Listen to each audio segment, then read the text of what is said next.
பிரம்மஸ்ரீ அவர்கள் இன்னைக்கு ஞானகிராமமான வந்திருக்கா. அவரை பற்றி நான் சொல்லி தெரியணுங்கிறது இல்லை. ரொம்ப வருஷமா வழக்கில் கைங்கரியம் பண்ணிட்டு இருக்க நம்ம காஞ்சிபுரம் வழக்கோட மேனேஜர் அவரை தான் இப்போ ராமசர்மான்னு பேரு. ஆனா அவர் பெரிய ஆஞ்சநேய உபாசகர். நித்தியம் சுந்தரகாண்ட பாராயணம் எத்தனை பேருக்கும் ஆசிப்பாருன்னு அவருக்கே தெரியாது. நான் தான் சுந்தரகாண்டத்தை பூர்த்தி பண்ணுவார். இங்க பாடசாலைக்கு அடிக்கடி வந்து தருவார். காலத்தில் நாங்கள் எழுதுறதுக்கு முன்னாடி எனக்கு ஸ்நானம் பண்ணி அனுஷ்டானம் பண்ண ஆரம்பிச்சுவார். அவர் சுந்தரகாண்ட பாராயணத்தை கேட்டுதான் நாங்கள் எழுதுப்போம். அந்த அளவுக்கு ஒரு அனுஷ்டானத்தோட இருந்துட்டு லௌகீகத்தை ஒரு மேனேஜரா இருக்கிறவா அனுஷ்டானங்கள்லாம் இப்படி பண்ண முடியும் அப்படின்னா பண்ண முடியும்னு நிதர்சனமா காமிச்சு நீ பேர் இருக்காரு. அவரை பார்த்து எங்களுக்குலாம் பொறாமையா இருக்கும். இந்த மாதிரி அனுஷ்டானம் பண்ண முடியுமா? எவ்வளவு போன் வரும், எத்தனை லௌகீகத்தை பார்க்கணும், அத்தனையும் பார்த்துட்டு அனுஷ்டானத்தையும் வச்சுட்டு இருக்காரு அப்படிங்கிறது பிரத்யேகமா அவரை பார்த்து தெரிஞ்சுக்கிறோம். நிறைய விஷயங்கள் என்ன கையில் அவருக்கு பாடலாம் ஆரம்பிச்சதுல அவர் ஒரு நிமிஷத்துக்கும் கேட்டுட்டே இருக்கும், நீங்க அவசியம் வரணும் அப்படின்னு. அது இந்த நிமிஷத்துக்கு தான் வந்து எங்களுக்கு அமைஞ்சது. அவர் வாக்காக எங்களுக்கு எல்லாம் அனுகிரகம் பண்ணணும். பெரியவாரோட அனுபவத்தை அவரோட அனுபவங்களும் பெரியவார்கிட்ட மரத்தில் இருந்து அவர் கைங்கரியம் பண்ணினது எல்லாருக்குமே அவருக்கு இருக்கு. அவருக்கு எவ்வளோ நேரம் முடியுமோ அவ்வளோ நேரம் பார்க்கலாம். அவரோட சௌகரியம் கேட்டு போட்டு பார்வதி பதவே.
गोपिका जीवनस्मरणं नमः पार्वती पतये कल्याणानि तदानुभो गणपतिः यस्मिन् तोट्टे सति क्षोदीयश्च विकर्मणि प्रभवितुं ब्रह्माभिषेक्मायते चरणारविन्दमसकृते सौभाग्यभाग्योदयैः तेनैषा जगति प्रसिद्धमगमत् देवेन्द्रलक्ष्मीरपि अक्षसूत्राङ्कुशधरा पाशपुस्तकधारिणी मुक्ताहारसमायुक्ता वाची तृप्ततु मे सदा या श्रद्धा कारणमेधा वाग्देवी विधिवल्लभा भक्त जिह्वाग्रदना समाधि गुणदायिनी वंशी विभूषित कर्णवनीरदापात् पीताम्बरधरुणबिम्बपरादरोक्तात् पूर्णेन्दु सुन्दरमुखात् अरविन्द नेत्रात् कृष्णात् परं किमपि तत्त्वम् अहं न जाने ब्रह्मानन्दं परमसुखदम् केवलं ज्ञानमूर्तिं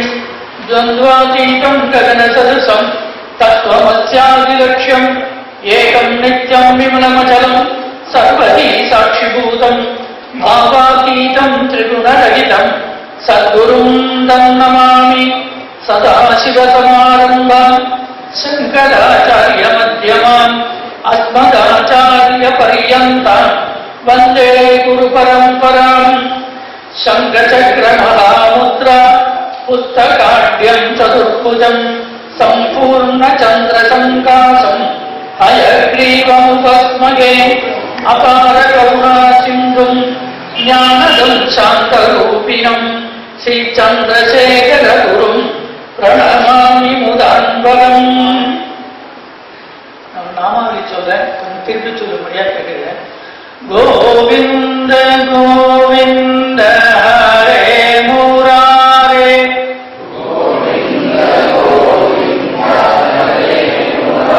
கோவிந்த கோவிந்த முகுந்த கிருஷ்ண,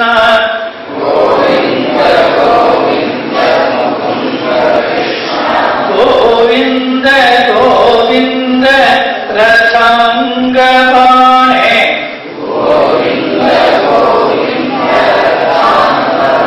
கோவிந்த தாமோதர ஸ்ரீ வெங்கடேஷ,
இன்றைய தினம் நம்ம எல்லாருக்கும் ரொம்ப சுதினம். எல்லா விதத்தினாலையும் பெருமை பெற்றதாக இருக்கிறது. அது அந்த பெருமை பெற்றதான ஒரு தினத்தில், பெருமை பெற்றதான ஒரு இடத்துல நாம் எல்லாரும் சேர்ந்திருக்கோம் இல்லையா, அது ஒரு பெரிய விசேஷம். புண்ணியம் செய்தாருக்கு பூ உண்டு நீருண்டு என்றபடி எல்லாருக்கும் எல்லாம் கிடைச்சிடுறதில்லை. புண்ணியம் செய்தவர்களுக்கு தான் அது கிடைக்கிறது. அந்த பாக்கியம் நமக்கு எல்லாம் கிடைச்சிருக்கு. இன்றைக்கு மகாபரிவாரோட நட்சத்திரம் அனுராதா நட்சத்திரம். இந்த அம்ச நட்சத்திரத்துக்கு அப்படின்னு விசேஷம். இன்னைக்கு கூட ஆசீர்வாதம் பண்ணி கொடுக்கறது முதல்ல என்ன சொல்லுவோம், அனுராதா விஷயம் சொல்லிதானே அந்த மந்திரத்தை சொல்லிதான் ஆசீர்வாதம் பண்ணி கொடுக்குறோம். தெரிஞ்சோ தெரியாமலோ எல்லாரும் பெரிய மகாபரிவாரை நினைச்சதுதான் நாம பண்ணி கொடுக்குறோம். அது இன்றைய தினம் ஒரு பெரிய விசேஷம். இப்பதான் அத்தியாபகர் சொன்னார், பெரியவா ரிஷபாவோட இன்னைக்கு எல்லாருக்கும் தரிசனம் கொடுக்கிறார். இன்னைக்குதான் ரிஷபத்துல அவரே பரமேஸ்வர சுரூபம். அவரை இன்னைக்கு ஸ்திரவாதத்துல சாதாரண பிரதோஷத்தை விட சனிக்கிழமை சனி பிரதோஷம் ரொம்ப விசேஷம். இன்னைக்கு ஸ்திரவாசத்துல பெரியவா ஸ்திரமா அந்த ரிஷபத்துல வந்து அமர்ந்திருக்கா. ரிஷபாரூரா நமக்கு தரிசனம் கொடுக்குறா. ரிஷபம்னாலே சமுத்திரத்துல என்ன தர்மம்னு தான் அர்த்தம். இந்த தர்மத்தை தான் ரிஷபமா உருவெடுத்து சொல்லியிருக்கோம். அந்த தர்மத்துக்கு தர்மத்தையே ராமோ விக்கிரகவான் தர்மனா அப்படின்னு நாம எல்லாருக்கும் தெரியும். ராமாயணம் பட்சவாளுக்கு தெரியும். இவர் பெரியவா விக்கிரகவான் தர்மான்னு இருந்தவர். அந்த தர்மத்துக்கு ஒரு சேதுவாக இருந்தவர். அந்த தர்மத்தை காப்பாற்றினவர் அவர். ஆகையினால அதுக்காகத்தான் அந்த அவதாரமே. இது எத்தனையோ முன்னாடி அந்த காலத்துல ராமாவதாரம் நடந்த போது, கிருஷ்ணாவதாரம் நடந்த போதெல்லாம் நாமெல்லாம் இல்லை. நாமெல்லாம் அதுக்கு ரொம்ப எங்கேயோ தள்ளி வந்துட்டோம், யுகம் தாண்டி வந்துட்டோம். இப்போ இந்த அவதாரத்துல நாம எல்லாரும் பக்கத்துல இருக்கோம். ஆனா பார்க்க முடிஞ்சவா பார்த்துருக்கோம், பார்க்க முடியாதவா போட்டோலையாரும் பார்க்கிறோம், விக்கிரகங்கள்லாம் பார்க்கிறோம், ஏதோ ஒரு வடிவத்துல நாம பார்க்கிறோம். ஆனா நமக்கு கொஞ்சம் முன்னாடி தான் இருந்திருக்கா அப்படிங்கிற மாதிரி நமக்கு எல்லாம் அந்த பாக்கியம் கிடைச்சிருக்கு. அதனால இது நமக்கு எல்லாம் கிடைச்சிருக்கிறதான ஒரு பெரிய பாக்கியம் இருக்கு. அதுல நம்ம ஒருத்தர் பத்தி சொல்றோம்னு யாரும் நினைக்கக்கூடாது. ஒருத்தர் பத்தி புகழ்ச்சியாவோ எதுவாவோ சொல்றதுக்கு இல்லை. நம்ம கோலம் போடுவோம், நம்ம கிரகங்கள் எல்லாம் கோலம் போடுறோம். சாதாரணமா கோலம் போடுறதும் உண்டு, அதை புள்ளி வச்சு கோலம் போடுறதும் உண்டு. அந்த புள்ளி வச்சு கோலம் போடுறது எதுக்காகனாக்க அந்த கோடு தவறாம போடணும். அது மாதிரி நம்ம நாராயணசாமிய அவர் வந்து தெளிவா செலக்ட் பண்ணிட்டார்.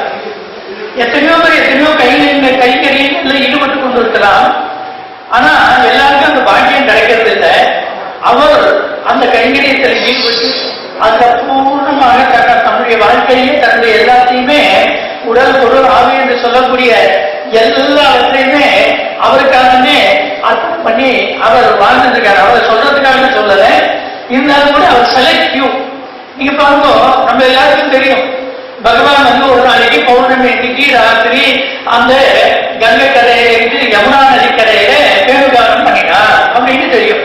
அப்போ அந்த வேணுகானம் காத்துல வந்துட்டு அது எல்லா காலையும் தான் விழுந்துருக்கணும். என் குறிப்பிட்ட சில பேர் காலையில் தான் விழுந்ததுன்னு வாழ்வதுன்னு சொல்றோம். எல்லா காலையும் விழல.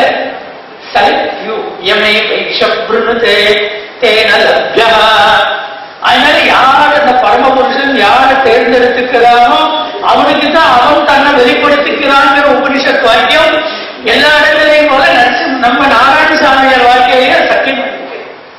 அவர் செலக்ட் பண்ணி எடுத்துட்டு இருக்காரு, எல்லாரையும் எடுத்துக்கல. ஆகையினால அப்பேற்பட்ட ஒரு பெரிய பாடசாலை நடத்தணும்னு மனசு வந்து அது மகாதேவா அந்த பரம்பரையிலேயே பேரை வச்சு மகாதேவேந்திர சரஸ்வதி பேர்ல வச்சு அந்த பாடசாலையில இத்தனை பேரை தயார் பண்ணி வச்சு அவளுக்கு வந்து வேற ஒண்ணுல வேதம் தான் உயிர் போச்சு. எஸ்ஏ விஸ்வசிதம் வேதான்னு சொல்றது அது பரமேஸ்வரனுக்கு நிஜமோ போயோ இவருக்கு நிஜம். அவருக்கு சுவாசமாகவே இருந்தது, மூச்சு காட்டாகவே இருந்தது வேதம். இன்னைக்கு நம்ம நாட்டுல வேதம் இருக்கு, வேத வித்தியை இருக்கு, வேதம் பற்றவாளுக்கு கௌரவம் இருக்கு, அவரால் தான் இருக்கு, எல்லாரும் ஒத்துக்கொள்ளக்கூடிய ஒரு பெரிய விஷயம் அது. அது அவரோட தபசு. அதனாலதான் இந்த வேத வித்தையானது இன்னைக்கு வந்துட்டு அதுக்குன்னே வந்து அவதாரம் திரும்ப புனருத்தாரணம் பண்றதுக்கு இந்த நவயுக சங்கராவதாரமாக அன்னைக்கு எப்படி ஆச்சாரியா பரமேஸ்வரன் ஆச்சாரியால அவதாரம் பண்ணி எல்லாம் பண்ணினாரோ அது மாதிரி என்னைக்கு இவர் அவதாரம் பண்ணி இந்த வேத தர்மத்துக்கு ஒரு புத்துயிர் கொடுத்தார். அவர் இல்லைன்னாக்க இந்த வேதம் இவ்வளவு தழிச்சிருக்குமா அப்படின்னு அவங்களுக்கு தெரியாது. அவர் எப்படி வந்தார்? ஒவ்வொரு யுகத்துல சுவாமி அவதாரம் பண்ணும் போதெல்லாம் கையில ஆயுதபாணியா தான் வந்திருக்கார். எல்லா இவர் என்ன பண்ணினார்? ஆச்சாரியால அப்படிதான் வந்தார், இந்த அவதாரமும் அப்படிதான் வந்திருக்கு. ஆயுதங்களுக்கெல்லாம் சஸ்திரம்னு பேரு. வேதம் துவங்கி இருக்கிறதான எல்லா நூல்களுக்கும் சாஸ்திரம்னு பேரு. ஒரு காம் கூட வச்சு எடுத்துட்டு வந்திருக்காரு. சஸ்திரத்தை எல்லாம் விட்டுட்டு சாஸ்திரத்தை எடுத்துட்டு இந்த சமூகத்துக்கு இனிமே சஸ்திரம் தேவையில்லை, சாஸ்திரம் தான் வேணும் அப்படிங்கிறதுக்காக அதை எடுத்துக்கொண்டு வந்து சாஸ்திரத்தை எடுத்துட்டு வந்தார் ஆச்சாரியார். அதே மாதிரி பெரியவாரும் அந்த சாஸ்திரத்தை, சாஸ்திரம் தான் பிரமாணம், கன்சர்வேட்டிவ் தான். நீங்க நினைக்கலாம் கன்சர்வேட்டிவ் டு கோர், அதுல அவர் என்னைக்கு காம்ப்ரமைஸ் பண்ணிட்டதே கிடையாது. எல்லாரும் அவர் பிரஸ் போர்டர்ஸ் எல்லாம் போய் கேட்டிருக்காரு. எல்லாரும் இன்னைக்கு வந்து ரொம்ப பெரிய பெரிய படிச்சவா, ரொம்ப பெரிய தலைவர்கள் மகான்கள் எல்லாம் இந்த வர்ணாசிரம தர்மத்தை பத்தி என்னெல்லாமோ சொல்றான், அதெல்லாம் பிறப்பினாலெல்லாம் ஒண்ணும் கிடையாதுன்னு சொல்றாளே, நீங்க மட்டும் ஏன் அதுல ரொம்ப பிடிவாதமா இருக்குங்கிறா. அவ அபிப்பிராயத்தை அவ சொல்றா, நான் சாஸ்திரம் சொன்னது சொல்றேன். இதான் ஆகையினால நான் வந்து ஒரு சேது மாதிரி இங்க நான் வந்து இந்த மடத்துல பீடாதிபதியா இருக்கேன். என்னை எதுக்கு தெரியுமா வச்சிருக்கான்? இந்த சாஸ்திரங்கள் எல்லாம் பாதுகாத்து இவன் வந்து நல்லா ரட்சிப்பான் அப்படின்னு என்னை வந்து ஒரு காவல்காரன், ஒரு செக்யூரிட்டி மாதிரி என்ன வச்சிருக்கா. செக்யூரிட்டியா இருக்கிறனா அதை மீறி போகக்கூடாது. அவர் சொன்ன வார்த்தை இது இல்லஸ்ட்ரேட்டட் வீக்லியில கோபாலகிருஷ்ணன் எழுதியிருக்கிறது. ஆகையினால அந்த சாஸ்திரத்தை மீறி நான் சொல்ல மாட்டேன். என்னோட விருப்பு வெறுப்புகளுக்கு இங்க இடமே கிடையாது. என்னைக்கு அவருக்கு வந்து பீடாதிபத்தியத்தை ஏறினாரோ அந்த சின்ன வயசுல இருந்து அவரோட சொந்த விருப்பு வெறுப்புகள்ங்கிறதையே அவரை ஒதுக்கி வச்சுட்டு தானே இருந்திருக்கார். ஸ்தித பிரஜனை நம்ம எல்லாம் கேட்டிருக்கோம், கீதையில எல்லாம் சொல்லியிருக்கோம். அந்த ஸ்தித பிரஜ நிலையிலேயே அவர் இருந்தார்னு சொல்லக்கூடாது, ஸ்தித பிரஜ நிலை அவர்கிட்ட வந்தது. ஏன்னா அவதார புருஷாலா இருக்கிறவர் வந்து ஒரு பேருக்கு பகவான் கிருஷ்ணர் வந்து சாந்திபடியின் இடத்துல போய் படிச்சார்னு சொல்றோம்னாக்க அவர் படிச்சு தெரிஞ்சுட்டு வந்தார்னு நான் உண்டா நான் இல்லை. அதனால அவருக்கு ஒரு பெருமை. அவர் போர்டு போடுக்கலாம், கிருஷ்ணன் படிச்ச பாடசாலையில போர்டு போடுக்கலாம் இல்லையா? அது மாதிரி மகாபெரிவா படிச்சதுக்கு இப்ப மகேந்திர மங்கலத்துல எல்லாம் பண்ணிட்டு இருக்கோமே. அதனால மகேந்திர மங்கலத்துக்கு கியாதி பெரியவா அங்க படிச்சாங்கிறதுனால வருது. கிருஷ்ணர் சாந்தியபணி இடத்துல படிச்சதுனால சாந்தியபணி வித்யாலயா, கிருஷ்ணர் படிச்ச வித்யாலயான்னு போடலாம் இல்லையா? ஆகையினாலே அவர்கள் தான் கீழே அவதரத்தி அவதாரகான்னு கீழே இறங்கி வந்தார். நாமெல்லாம் அப்படித்தான் வரும். நாம வந்து எப்படின்னா நம்மளோட பிறப்பெல்லாம் எப்படின்னா சின்ன நம்ம ஆத்துல ஏற்றப்படுறதான ஒரு சின்ன அகல்வலுக்கு மாதிரி. அவெல்லாம் சூரியோதயம் மாதிரி வந்துட்டு அப்படி அவ வந்த காரியத்தை முடிச்சுட்டு அவ கிளம்பி போயிடுவா. ஏன் அவ சாஸ்வதமா இருக்கக்கூடாதோன்னா இருக்க மாட்டா. அவ வந்த காரியம் என்னவோ அந்த காரியம் அவ ஒரு எடுத்துட்டு வந்திருக்கா. ஆகையினால எடுத்துட்டு காரியத்தை முடிச்சா கிளம்பி போயிட்டார் அவர். அதனால்தான் ஒரு கவி சொன்னார், ஒரு வடக்கவர், பாகவதம் கிருஷ்ணஸ்து பகவான் ஸ்வயம்னு சொல்றது, இவரே சந்திரசேகரஸ்து பகவான் ஸ்வயம். இவர் தானே அவதாரம், தனக்கு தானே யாருக்கு கூப்பிட்டாலாம், யாராலும் போய் கூப்பிட்டாலாம் சொல்லுவோம், அவரே அவதாரம் பண்ணிட்டு வந்தார். ஏன்னா இந்த சமூகம் இப்படி இருக்கு திரும்ப இந்த வேத தர்மத்தை புனருத்தாரணம் பண்ணணுங்கிறதுக்காகவே வந்ததான அவதாரம் அது. அதனால அவரோடது அவ்வளவு பெரியதான ஒரு தீப பிரகாசமாக அவர் இருந்திருக்கார். அவர் எதுவும் இருந்துட்டு போயிட்டாரு நீங்க நினைக்க கூடாது. அந்த ஸ்தூல சரீரம் தான் போயிருக்கே தவிர அந்த அவருடையதான அந்த சாநித்தியம் இன்னைக்கு ஒவ்வொருத்தரிடத்திலும் இருக்கு. இப்போ நான் என்னோட சில அனுபவங்களை சொல்றேன். அந்த 7 வருஷமா நான் இப்ப அந்த மடத்துல 8 வருஷம் ஆகுது. 8 வருஷமா அந்த மடத்துல இருக்கிற போது அமூர்த்தமா இருக்கிற இவர் இப்ப பண்ற அனுக்கிரகங்கள் இருக்கே, அவர் மூர்த்திகரமா இருந்தா கூட அவரோட அனுக்கிரகம் வந்து லிமிட்டட் ஆயிடுது. ஏன்னா அவர் ஒரு பாடி வந்துருது இல்லையா அவருக்கு, அதனால லிமிட்டட். இப்ப அவரோட அனுக்கிரகம் எப்படி இருக்குன்னா அன்லிமிட்டட். அது அன்லிமிட்டடா அவரோட அனுக்கிரகம் நடக்கிறது. எப்படி நடக்கிறதுன்னு சொல்ல முடியாது. அப்படி அந்த அனுக்கிரகமானது இன்றைக்கு ஒவ்வொருத்தரும் இன்னைக்கு காலம்புற ஒருத்தர் வந்து சொல்லி அழறா. தினந்தோறும் எங்களுக்கு அந்த அனுபவங்கள் அப்படி கிடைச்சுட்டு இருக்குது. இதை நாம நினைச்சு கூட பார்க்க முடியாது. சின்ன விஷயம், அத்வைத சபா சதசு நடந்தது. ஒருத்தருக்கு சிவகுமார்னு ஒரு ஆடிட்டர், உங்களுக்கு எல்லாம் சில பேருக்கு தெரிஞ்சிருக்கலாம், தெரியாது, பெங்களூர்ல இருக்காரு, எங்களுக்கு தெரியவே தெரியாது. அவருக்கு சொப்பனத்துல பெரியவா போய் சொல்லியிருக்கா, இந்த மாதிரி அத்வைத சபா நடக்கிறது, நீ போய் பார்த்தோன்னு அதுக்கு ஏதாவது பண்ணிட்டு வாங்க. அவருக்கு அத்வைத சபானா என்னன்னே தெரியாது. அவர் அங்கேயிருந்து போன் பண்ணார், மரத்துக்கு போன் பண்ணியிருக்கார். மரத்துல ஏஜென்ட் என்ன பண்ணியிருக்கார், அதை பார்த்துக்கிற ராமசர்மான ஒருத்தர் இருக்கார், அவர் நம்பர் தெரியும், அவர்கிட்ட பேசிக்கோன்ட்டார். அவர் எனக்கு போன் பண்ணார், ஆமா அத்வைத சபா இருக்கு, அது பெரியவாரோட பரமகுரு ஸ்தாபிச்சது, அது தொடர்ந்து அது சின்னமா நடந்துட்டு இருக்கு அப்படின்னா. பெரியவா சொல்லியிருக்கா, நான் ஏதோ கிளம்பி வரேன்ட்டார். காலம்புரை 8 மணிக்கு போன், மத்தியானம் 2 மணிக்கெல்லாம் வந்துட்டார். கார் எடுத்துட்டு நேரம் வந்துட்டார். வந்து பணம் கொடுத்துட்டு இப்படி பெரியவாரே சொல்லியிருக்காங்க.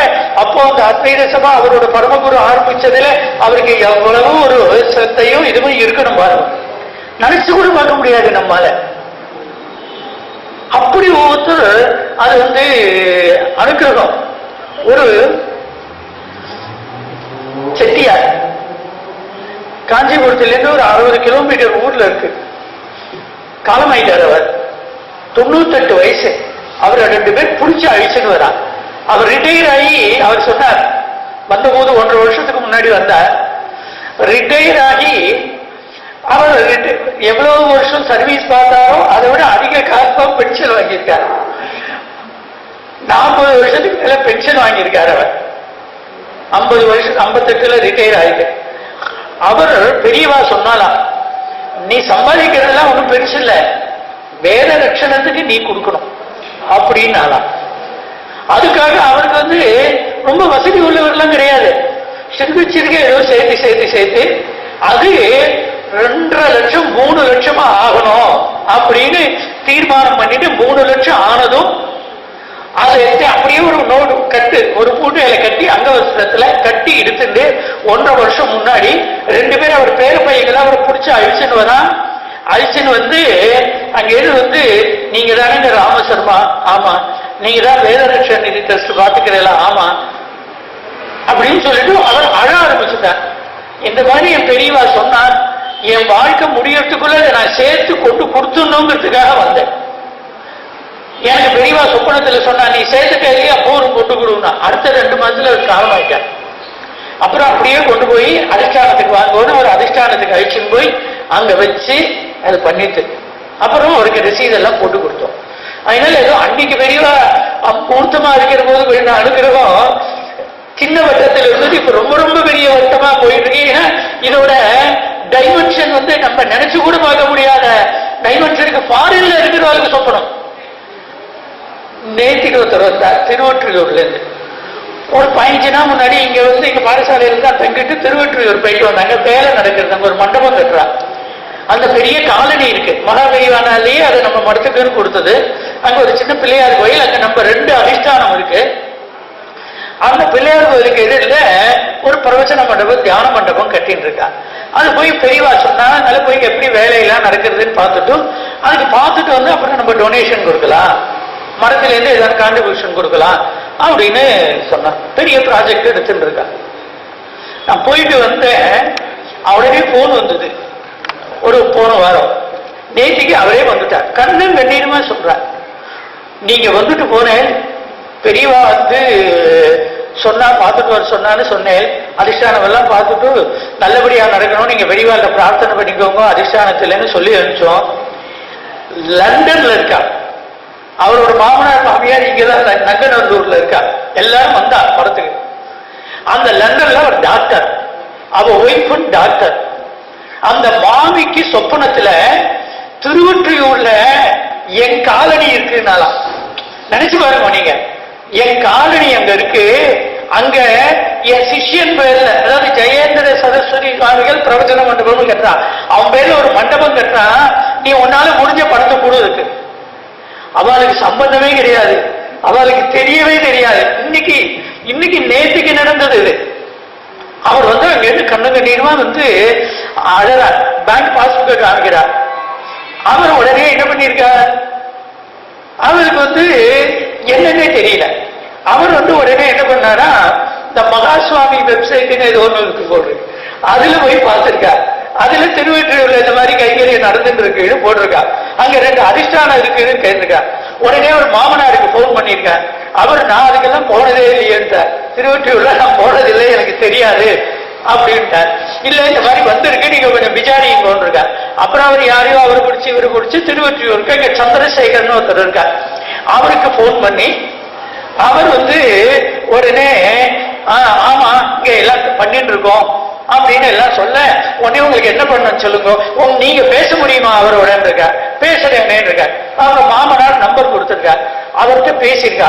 அந்த மாமி அழகா, பெரியவா இப்படி என் சொப்பனத்துல இது நாள் வரையில் 38 வயசு ஆகுது, என் வயசு 20. நான் ஒன்றும் அப்படி பெரியவாழ்ந்த பூஜை பண்ணி பெரியவாழ்ந்த பக்தியோட எல்லாம் இல்ல. பெரியவாழ்ந்த பக்தி உண்டு, மனத்துல பக்தி உண்டே தவிர எனக்கு தெரியாது. இப்படி பெரியவா எங்களுக்கு ஒரு அனுகிரகம் பண்ணாலே உங்களுக்கு எவ்வளவு வேணும்னு கேட்டான்.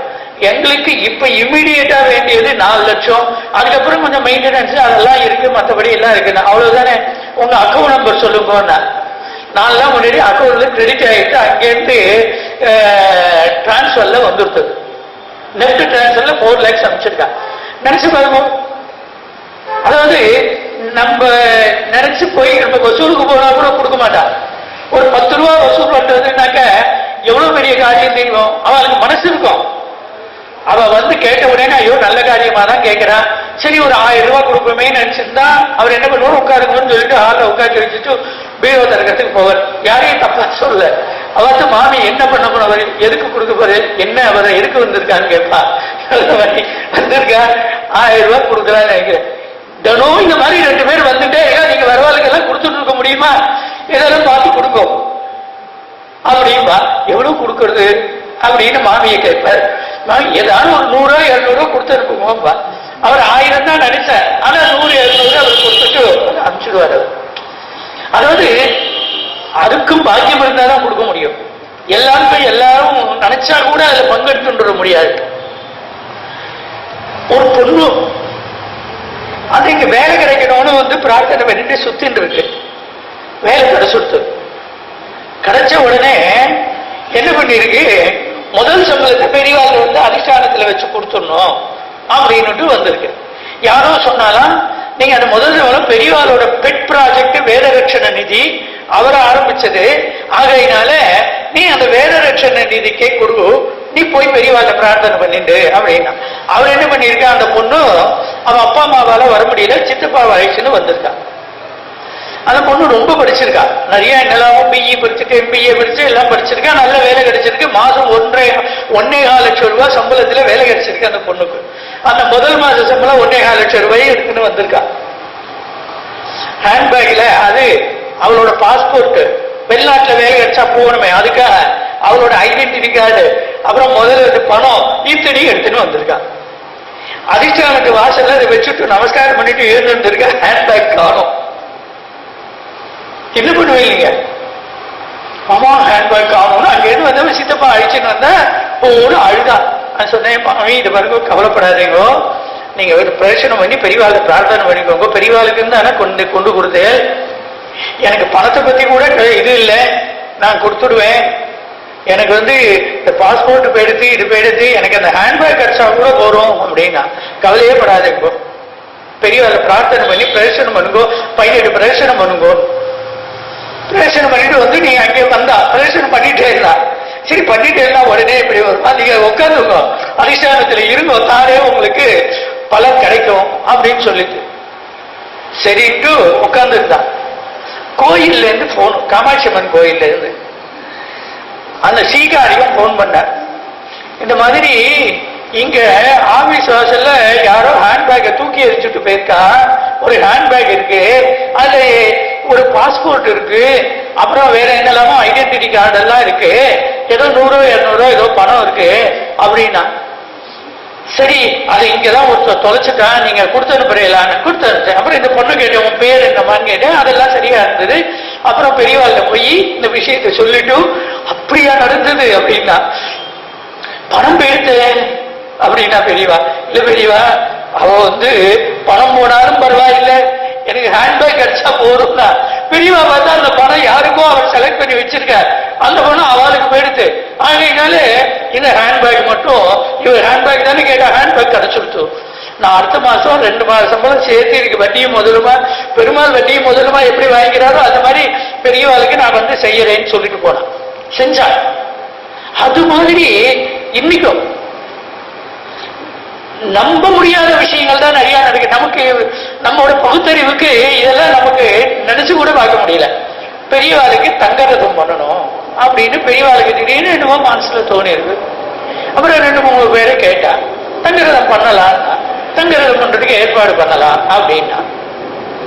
காலம்புற பெரியவா ரூம்ல இருந்து தரிசனம் கொடுக்கறதுக்காக வந்தா. விடிகாலம்புற 5 மணிக்கெல்லாம் அதிஷ்டானத்துக்கு வந்துடுவா. வந்துட்டு விஷ்ணு தரிசனத்துக்கு போற போது தங்கரதம் பண்ணிட்டா தேவையில்லை பெரியவாளுக்கு. சரின்னாச்சு, அவ்வளவுதான், வேற ஒன்றும் இல்லை. அங்கேருந்து அந்த ஸ்தபதி அவனுக்கு அன்னைக்கு வெளியாளப்புற சொப்பனமா என்னன்னா, இந்த மாதிரி எனக்கு உடம்பெல்லாம் ரொம்ப வலிக்கிறது, இது ரொம்ப மேடு பள்ளத்துல எல்லாம் ஏறி ஏறி இறங்குறது இந்த வாகனம், என்னால உட்காந்துக்கிறது ரொம்ப கஷ்டமா இருக்கு, சாஃப்டா பண்ணு அப்படின்னு சொல்லியிருக்கான். அவனுக்கு என்னன்னே ஒன்றும் புரியல. திரும்ப 2 தடவை அந்த சொப்பனம் வந்திருக்கு. அவன் உடனே ஆச்சரியப்பட்டு நம்ம வந்துட்டான். பெரியவா சொன்னான். பெரியவா உடனே ராம் சர்மாவை கூட்டிருவான். நான் போனேன், இந்த மாதிரி இவன் என்ன சொல்றான் பத்தியா, காலம்பரை சொன்னேனோ அப்படின்னா. அவன் சொல்றது பார்த்தா ஆச்சரியமா இருந்தது. சரி பெரியவா ஏற்பாடு பண்ணிடலாம். யாரோ கிடுகிடுன்னு அது பாட்டுக்கு நடந்தது. ஒரு 6 மாசத்துல தங்கரதம் ரெடி ஆயிடுச்சு. பெரியவாளுக்கு ஓரிக்கையில விக்கிரகம் பண்ணும்போது உங்களுக்கு எல்லாம் இந்த விஷயம் தெரிஞ்சிருக்கும். வேதமூர்த்தி ஆத்த மாமிக்கு சொப்பனம், எனக்கு உடம்பெல்லாம் ரொம்ப குத்தி எனக்கு உடம்பெல்லாம் வலிக்கிறது, என்ன ரொம்ப மாமிக்கு தெரியாது. பெரியவாளுக்காக விக்கிரகம் பண்ணிட்டு இருக்காரு சபதின்னு தெரியாது. உடம்பெல்லாம் வலிக்கிறது, உடம்பெல்லாம் யாரோ குத்துற மாதிரி இருக்கு, குத்து வலியா இருக்கு, எனக்கு போய் சந்தன காப்பி சாத்திட்டு வான்னா. பெரியவா சொப்பனத்துல சொல்லியிருக்கா. இன்னைக்கு மாமியை கேள்வி சொல்லுவார். காலமுறை உடனே ஃபோன் பண்ணார் வேதமூர்த்தி. அப்புறம் அவரை மாமி உடனே ஏற்பாடு பண்ணி சந்தனம் கட்டை கொடுத்து அர்ச்சனை வர சொல்லி கோயில்ல இருந்து அன்னைக்கு உடனே சந்தன காப்பு சாத்திட்டு. அப்போ இதெல்லாம் நம்ம நினைச்சு பாருங்க. நீங்க இதெல்லாம் வந்து அப்போ சத்தியமா பெரியவாங்க இருக்கா, எத்தனையும் அவர் காரியம் அவர் நடத்திக்கிறார், நாமெல்லாம் ஏதோ நிமித்த மாத்திரம் பகுசவ்ய சாட்சின்னு என்று நம்மளெல்லாம் ஏதோ ஒரு கை கருவியா நம்மளை பயன்படுத்திக்கிறார், அவ்வளவுதான். அதனால நாம வந்து இது நாம செய்யறோன்னு கொஞ்சம் கூட அகங்காரப்படுறதுக்கு அங்க வழியே கிடையாது. ஒவ்வொன்றும் இடத்துல அப்படித்தான் நடக்குது, தானே நடக்கிறது, நினைச்சு கூட பார்க்க முடியாது. அப்படிப்பட்ட காரியங்கள் எல்லாம் அங்க நடக்குது. ஒருத்தருக்கு எத்தனை பேர் ஜாதகம் எடுத்துன்னு வந்து இங்க வச்சுட்டு அதிஷ்டானத்துல வச்சுட்டு பொண்ணு கல்யாணம் ஆகல பிரார்த்தனை பண்ணிட்டோம் அப்படின்ட்டு போய் முந்தான ஒரு மாமி வந்தா, 2 மாசம் முன்னாடி தான் பண்ணினேன், யாரோ சொன்னார் இங்க போய் பிரார்த்தனை பண்ணிக்கோ, அதிஷ்டானத்துல ஜாதகத்தை வச்சுட்டு பிரார்த்தனை பண்ணிக்கோன்னு. நான் பிரார்த்தனை பண்ண போது என்ன பண்ணேன், எனக்கு வந்து என் பொண்ணுக்கு கல்யாணம் நிச்சயமாகி நான் திருமங்கல்யம் பண்ற போது பெரியவாளோட பாதங்கள்ல நான் 2 திருமங்கல்யம் சமர்ப்பணம் பண்றேன், 3 திருமங்கல்யமா பண்ணி 2 திருமங்கல்யம் சமர்ப்பணம் பண்றேன். என் பொண்ணு கல்யாணத்துக்கு எவ்வளவு செலவு பண்ண வேணும் அந்த பணமும் உங்களுக்கு கொடுக்குறேன், என் பொண்ணு கல்யாணம் நிச்சயம். அந்த மாமி வந்து அழுதா சார், முந்தானா போய் பெரியவாட்ட வந்தா, நீங்க தானே ராமசர்மா மேனேஜர்? ஆமா, இந்த மாதிரி எனக்கு ஆச்சு, இந்த இதெல்லாம் கொண்டு வந்திருக்கேன், யார்கிட்ட கொடுக்கணும்னா முதல்ல அதிஷ்டானத்துல வைங்கோ, பெரியவாளை பிரார்த்தனை பண்ணிங்கோ, அதுக்கப்புறம் போய் பொது பெரியவாள்கிட்ட போய் அதெல்லாம் கொடுக்கலாம் அப்படின்னு. அப்புறம் அதிஷ்டானத்துல வச்சு பெரியவாள்கிட்ட ஹரிமணியை விட்டு அந்த பூஜை பண்றவரை விட்டு பெரியவாள்கிட்ட சொல்லிவிட்டு இந்த மாதிரியா அப்படின்னு சொல்லிட்டு கண்ணு கண்ணீருமா அந்த மாமி அத்தனையும் கொடுத்தா கொண்டு போய் பெரியவாள்கிட்ட கொடுத்தது. நினைச்சு முந்தான ஒரு ஜோசியர் அம்பத்தூர்ல இருக்காராம், மத்தியானம் 1:30 மணி இருக்கும், நான் ஆபீஸ்ல உட்காந்து ஏதோ எழுதிட்டு இருந்தேன். அவர் வந்தார், அவர் பேரு ஆறுமுகமோ என்னமோ, ஜோசியர்னால நமக்கு தெரியாது. வந்ததும் சாமி வேத விட்ச நிதி டொனேஷன் கொடுக்கணும்னா வாங்கோ வாங்கிக்கிறேன் வாங்கோ அப்படின்னு. சரி வந்து உட்காந்து பேசியிருந்தேன். நீங்க அப்புறம் அவரோட ஒரு 10 நிமிஷம் பேசினேன், யாரு என்ன ஏதுன்னு அவரை பத்தி கேட்டு. நான் ஜோசியம் பாக்குறேங்க, நான் வந்து அம்பத்தூர்ல இருக்கேன், உங்களுக்கு ஒண்ணு சொல்லட்டுமாங்க அப்படின்னா. எனக்கெல்லாம் நான் ஜோசியம் லைஃப்ல இன்னி வரையில் பார்த்தது கிடையாது, எனக்கு ஒண்ணு சொல்ல வேண்டாம். உங்களுக்கு சொல்லலீங்க, இந்த பாருங்க இந்த அதிஷ்டானம் இருக்க, இது ஒரு பிரார்த்தனை ஸ்தலங்க. இது நான் இதுக்கு அப்படி படபடப்பு ஆவேசம் அந்த மாதிரி சொல்றான். இது ஒரு பிரார்த்தனை ஸ்தலம், இது இங்க நினைச்சது நடக்கும், வேண்டினது கிடைக்கும், கேட்டது கிடைக்கும் உங்களுக்கு. நான் எத்தனை பேரை அனுப்புறேன்னு தெரியுங்களா? நான் என்ன பண்ணினேன், நான் ஒண்ணுமில்லாத வெறும் பயிலா இருந்தேங்க, பெரியவங்களை வந்து பிரார்த்தனை பண்ணிட்டேன். அப்புறம் தொழில் எனக்கு இப்படி நிறைய பேர் ஜோசியம் பார்க்க வந்தாங்க. என்னோட ஒரு நாள் வருமானம் மாசம் நான் கொடுக்கறதா பிரார்த்தனை பண்ணிட்டு இருக்கேன். எனக்கு ஒரு நாளைக்கு 3111 ரூபா வருதுங்க, ஆவரேஜ் போட்டு 3111 ரூபா நான் ரெசிப்ட் கொடுக்காம இருப்பாரு. 3111 ரூபா முந்தா நாள் கொண்டு வந்து கொடுத்துட்டு, அவ கொடுக்கறது பெருசு இல்ல, அந்த கொடுக்கிற பாவம் இருக்கு பார்த்தீங்களா, அத்தனை பேரும் நெஞ்சுருக கொண்டு வந்து கொடுக்குறான். அதுதான் அவ்வளவு பெரிய ஆச்சரியம் நமக்கு.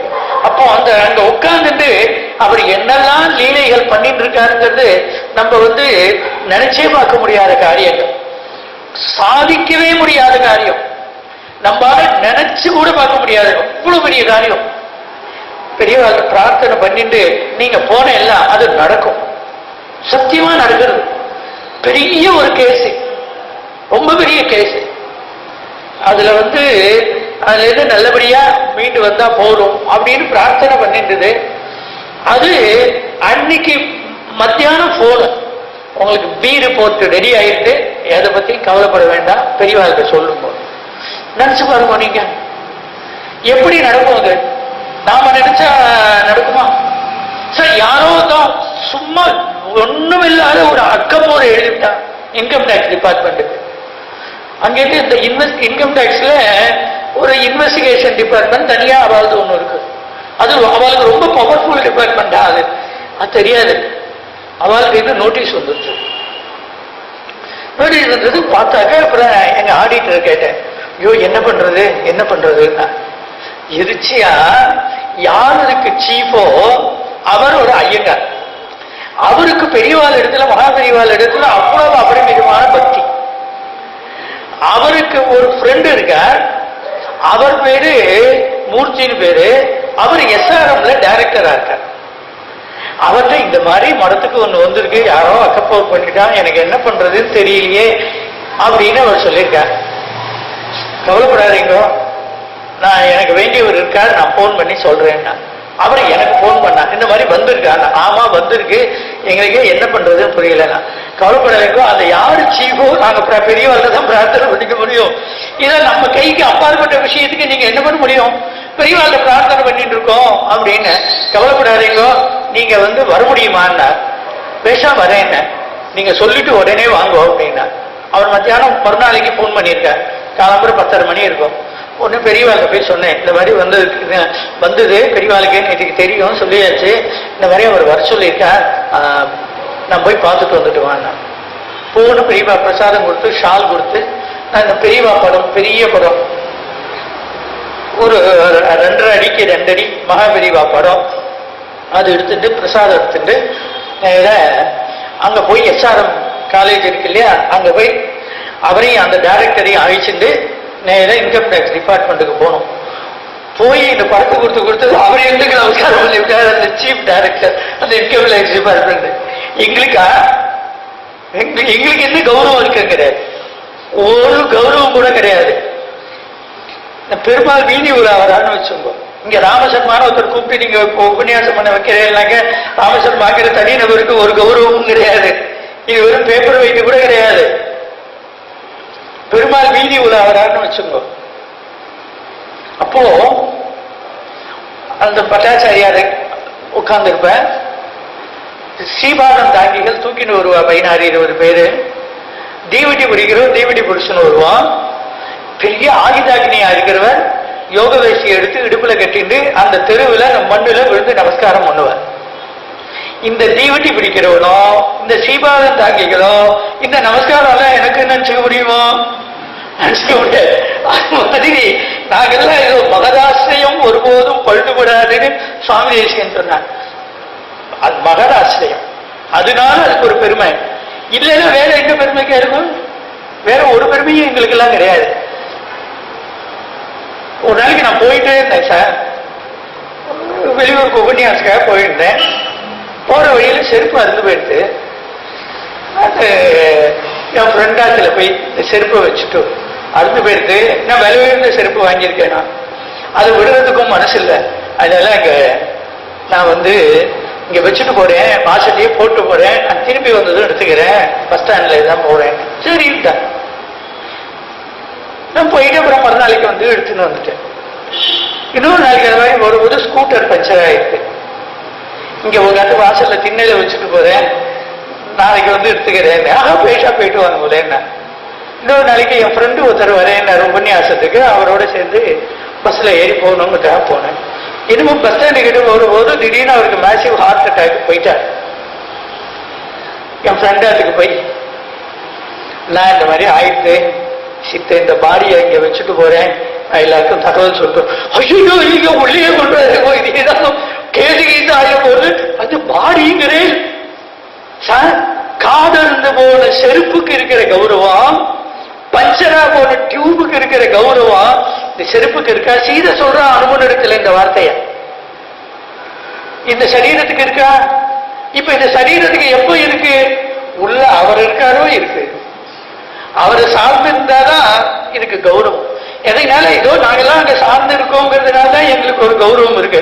இல்லைன்னா நாங்கெல்லாம் ஒண்ணுமே இல்லை, எங்களுக்கு ஒரு கௌரவமும் கிடையாது. அந்த ராமனுடைய திருவடியை அண்டினதுனால அந்த பாதுகள் ராமனே உட்கார முடியாது, பெருமாளே உட்கார முடியாது அந்த சிம்மாசனத்தில் அது போய் உட்கார்ந்துட்டு எப்படி ஆசிரியிச்ச இடம் அதனுடைய விசேஷம். அது மாதிரி நம்ம ஆசிரியிக்கிறது பெருசா ஆசிரியிச்சுடுவோமே, தெரிஞ்சோ தெரியாமலோ அவருக்கு மகாசுவாமிகள்னு பேர் வச்சுட்டோம். அதனால மகதாசிரியம். அது நீங்க இதை முடிச்சிருந்த பிறகு நீங்க இன்னொன்னே முடிச்சுக்க வேண்டாம்.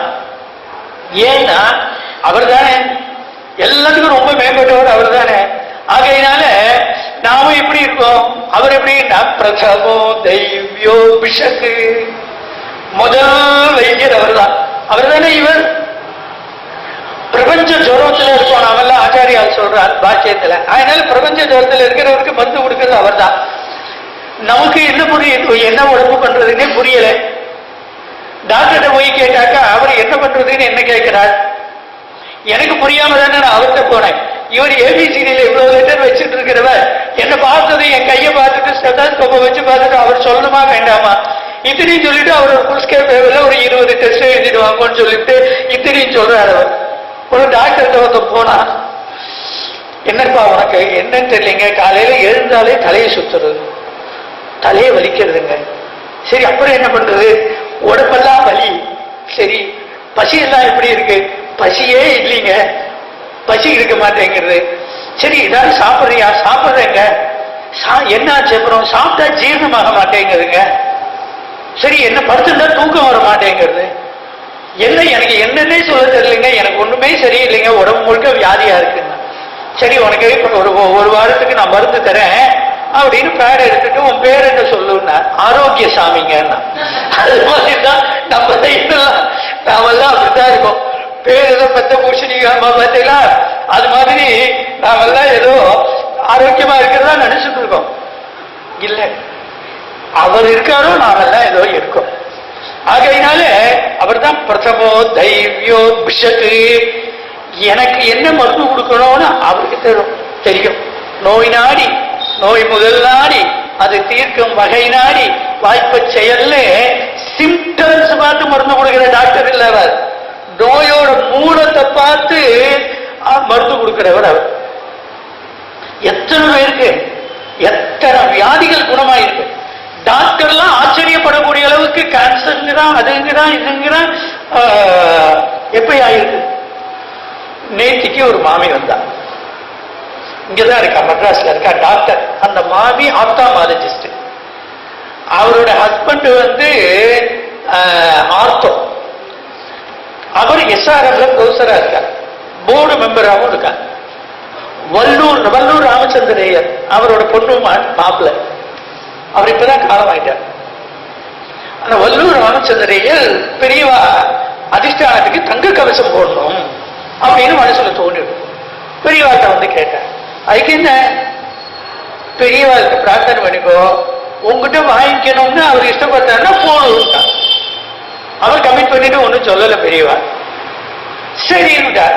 பெரியவாளை பிரார்த்தனை பண்ணிட்டா, பெரியவா எனக்கு போக சொல்லிட்டான்னு திரும்ப கேட்டு பெரியவாள்கிட்ட சொன்னார். அப்படி என்ன பண்ணு அப்படின்ட்டார். அப்புறம் யார்கிட்ட சொல்றது, நான் ராமசர்மா போய் பாருன்ட்டார். அப்புறம் வந்தார். நீங்க என்னத்துக்கு, அவருக்கு ரொம்ப வயசாயிடுச்சு, நடக்க முடியல, நீங்க என்னத்துக்கு இங்க நானே வந்திருப்பேனேன்னு சொன்னேன். அப்புறம் அவர் அழைச்சிட்டு போய் அதிஷ்டானத்தில் உட்காந்து வச்சு என்ன விஷயங்கள்லாம் கேட்டு உடனே சொன்னார், இந்த மாதிரி பண்ணணும்னா. சரி பண்ணிடலாம். அப்புறம் இந்த ராஜன் செட்டின்னு ஜுவல்லரி இருக்காங்க, அவங்ககிட்ட தான் கொடுத்து பண்றதுக்கு ஏற்பாடு பண்ணி தங்க கவசம் பண்ணிட்டு அவன் சொன்னா, இதுக்கெல்லாம் தங்க கவசம் சாலிட் கோல்ட்ல பண்ணணும்ட்டார் அவர். அப்புறம் அதெல்லாம் பண்ணணும்னு இதுக்கு அந்த நடுவில் துளசி மாடம் இருக்கு, என் கோரமா துளசி மாடம் இருக்கு, அதுக்கு மேல தாமரப்பூ அதெல்லாம் இருக்கு, பீடம் இருக்கு. அவன் சொன்னா ரொம்ப ரூபா ஆகுங்க, 1.5 கோடி 2 கோடி ஆகும், இதுக்கு மட்டும் இப்ப பண்ணிடுறேன், அதுக்கு பண்றதுன்னா தனியா இன்னும் 2 கோடி ஆகும்னா. சரி அப்படின்னு அப்புறம் அவனை வர சொல்லிட்டு அவன்கிட்ட சொல்லிட்டு நான் அவருக்கு போன் பண்ணேன். அவர் வந்துட்டார். வந்து பார்த்துட்டு அப்புறம் ஒரு நாளைக்கு ராத்திரி அவனை வர சொல்லி பூஜை எல்லாம் முடிஞ்ச பிறகு ஆசெல்லாம் எடுத்துன்னு போய் இந்த 4, 8 எண்கோணமா இருக்கிற அதுக்கு தங்க கவசம் பண்ணியாச்சு. பண்ணி சாத்திட்டார். அவருக்கு சொப்பனத்துல பெரியவா, ஏண்டா நீ தங்க கவசம் சாத்துறேன்னு சொன்ன அரைவரியா சாத்திக்க அப்படி விட்டாரா, என்ன பண்ணுவே இல்லையா. அவர் பதறி போய் மறுநாளைக்கு அங்கேருந்து வந்தார். இந்த மாதிரி எனக்கு சொப்பனம், என்ன பண்றதுன்னா சொல்லுங்க பண்ணிடலான்னா. உடனே வாங்க பெரியவாளை கேட்போம், ஏன்னா பெரியவா பெர்மிஷன் இல்லாம நம்ம ஒண்ணும் பண்ண முடியாது. பெரியவாளை கேட்டேன்னா, நீ பண்ண எனக்கும் நானும் அவர் சிஷ்யர் தான் தெரியுமோனோ, நீ பண்ண முடியலன்னு சொல்லு, நானே பண்றேன்ட்டா பெரியவா. அவருக்கு என்னமோ மாதிரி ஆயிடுது.